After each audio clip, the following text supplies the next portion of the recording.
مرض السكري عن الشروع في تسويق الدواء بداية من 15 من شهر نوفمبر الجاري. وأكد مخترع الدواء أن آلاف العلب جاهزة للتسويق على مستوى الصيدليات بعد إنتاجها بمخبر في قسنطينة، مضيفا أن سعر الدواء لن يتجاوز 1700 دينار.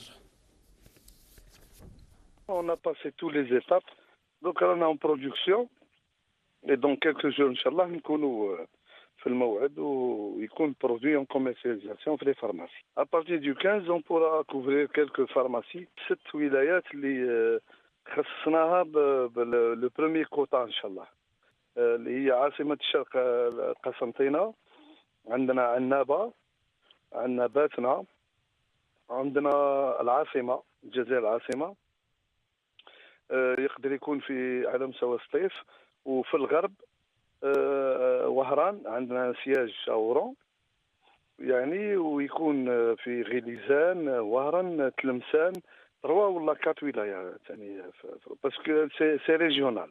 ان شاء الله اون تي تي سي في لي فارماسي ما يتعداش 1700 دينار اون بواط اللي تدوم شهر يعني 56 كومبريمي.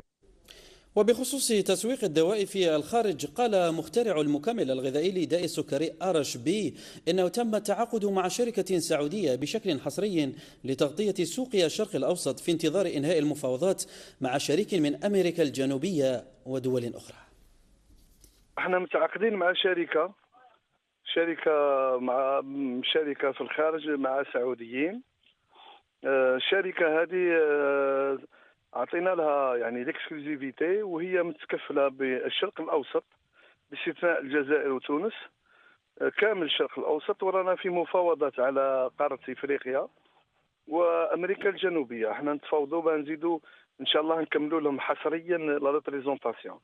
هادو رجال اعمال سعوديين معروفين وعندهم شركه كبيره، شركه تصدير وايراد، وي سون تري انتريسي.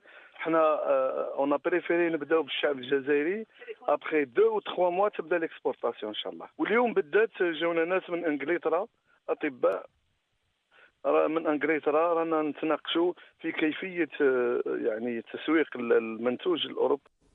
في موضوع مغاير، توقع الشركة